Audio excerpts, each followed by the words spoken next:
السلام علیکم۔ آج کی اس ویڈیو میں ہم آپ کو یزید کے بارے میں بتائیں گے کہ یزید کی دردناک موت کس طرح سے ہوئی اور اس کا عبرتناک انجام کیا ہوا۔ یزید بن معاویہ خاندان بنو امیہ کا دوسرا خلیفہ تھا۔ اس نے معاویہ بن ابو سفیان کے بعد حکومت کی اور اس کے دور میں دمشق اس کی حکومت کا دارالخلافہ تھا۔ یزید وہ بدبخت شخص ہے جس کی پیشانی پر اہل بیت کے بے گناہ قتل کا سیاہ داغ ہے۔ یہ بد باطن سیاہ دل شخص 25 ہجری کو دمشق میں پیدا ہوا۔ نہایت موٹا، بدنما، بہت زیادہ بالوں والا، بد اخلاق، بد مزاج، فاسق، فاجر، شرابی، بدکار، ظالم، بے ادب اور گستاخ تھا۔ اس کی شرارتیں ایسی تھیں کہ جن سے لوگوں کو شرم آئے، جن سے شرعاً نکاح حرام تھا۔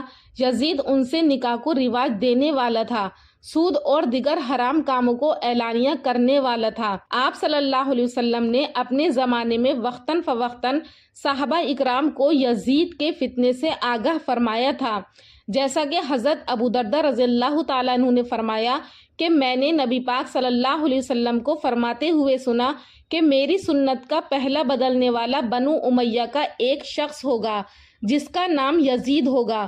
ایک اور مقام پر ارشاد فرمایا کہ میری امت میں عدل و انصاف قائم رہے گا، یہاں تک کہ بنو امیہ کا ایک شخص ہوگا جس کا نام یزید ہوگا، وہ عدل و انصاف کو ختم کرے گا۔ یزید کی فتنہ انگیزیوں کے بارے میں آپ صلی اللہ علیہ وسلم صحابہ اکرام کو آگاہ کرتے رہتے تھے۔ انہی پیشن گوئیوں کی وجہ سے مشہور صحابی حضرت ابو ہریرہ رضی اللہ تعالیٰ عنہ اپنے وصال سے پہلے یہ دعا مانگا کرتے تھے کہ اے اللہ، میں تجھ سے پناہ مانگتا ہوں 60 ہجری کے آغاز اور لڑکوں کی حکومت سے۔ چنانچہ آپ کی یہ دعا قبول ہوئی اور 59 ہجری میں بمقام مدینہ طیبہ میں حضرت ابو ہریرہ کا انتقال ہو گیا اور ٹھیک 60 ہجری میں یزید سلطنت کی مسند پر نمودار ہوا۔ یزید کے بے پناہ جرائم ہیں۔ یزید کے بدترین اور سیاہ ترین واقعات میں سے واقعہ کربلا ہے۔ کہتے ہیں کہ اسلام میں اس سے زیادہ غم انگیز واقعہ نہیں گزرا ہے۔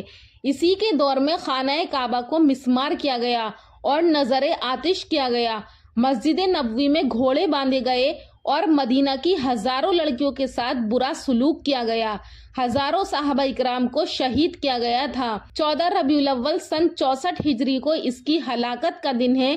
طبری لکھتے ہیں کہ یزید 15 ربیع الاول سن 64 ہجری کو جمعرات کے دن مرا۔ اس کی موت کے بارے میں نقل ہوا ہے کہ یزید صرف 3 برس 6 ماہ تخت حکومت پر رہا۔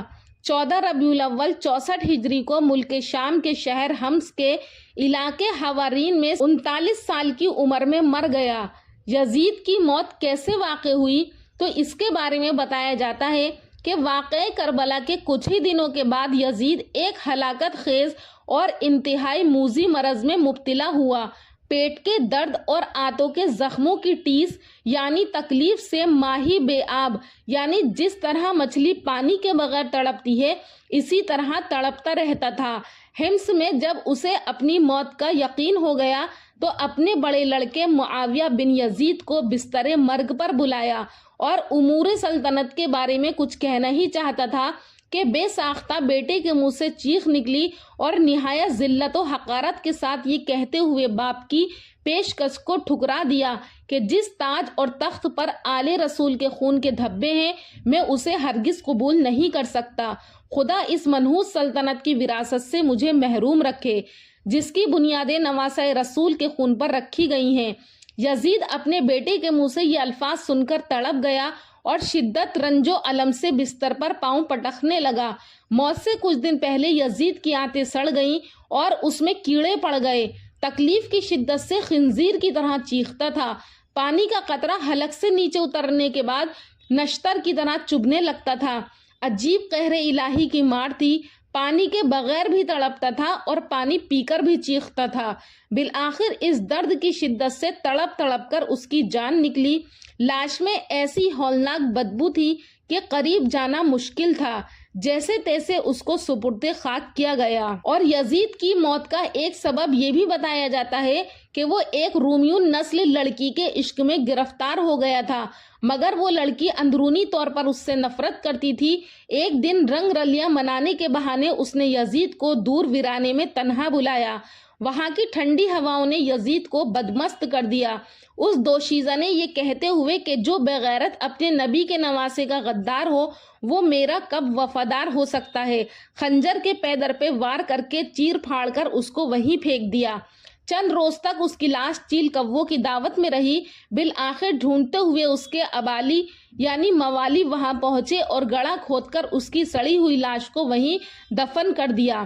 یزید کے بارے میں بہت زیادہ روایات تاریخ میں موجود ہیں، باقی اللہ عالم کہ کون سی روایت صحیح ہے اور کس طرح سے یزید کی موت واقع ہوئی۔ یزید کے 12 بیٹے اور 5 بیٹیاں تھیں۔ اس کو اپنے بیٹے معاویہ سے بے حد پیار تھا۔ یزید کا واحد بیٹا تھا جس کی پیدائش پر اس نے پورے شام کو دلہن کی طرح سجا ڈالا تھا، اور اپنے اس بیٹے کا نام اس نے اپنے والد کے نام پر یعنی معاویہ رکھا، اور اس کی تعلیم و تربیت بھی باقی بچوں سے ہٹ کر ایک الگ نرالے انداز میں کرائی تھی، کیونکہ یزید یہ چاہتا تھا کہ میرا یہی بیٹا میرا حقیقی جانشی بنے اور میری سلطنت کو مضبوطی دے، حکومت کو سنبھالے۔ یزید کی موت کے بعد اس کا بیٹا معاویہ تخت حکومت پر بیٹھا، اور پھر اس نے بہت بڑے پیمانے پر واقعہ کربلا کی تحقیقات کا آغاز کیا، اور محض 40 دن ہی میں اس نتیجے پر پہنچ گیا کہ اس تخت پر بیٹھنے والے نے رسول اللہ صلی اللہ علیہ وسلم کے نواسے پر بے پناہ ظلم کیے ہیں۔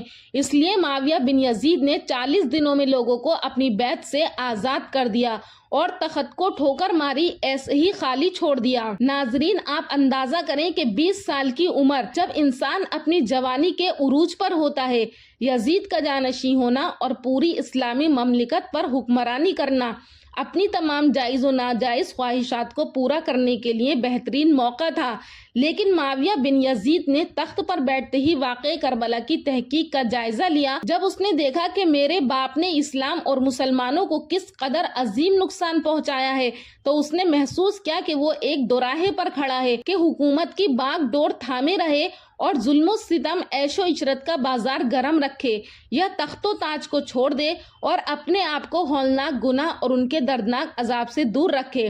بالآخر اس نے فیصلہ کر ہی لیا، اور اس کا فیصلہ ان سچی تعلیمات پر تھا جو اس کے استاد نے ان کی رگ رگ میں بٹھا دی تھی۔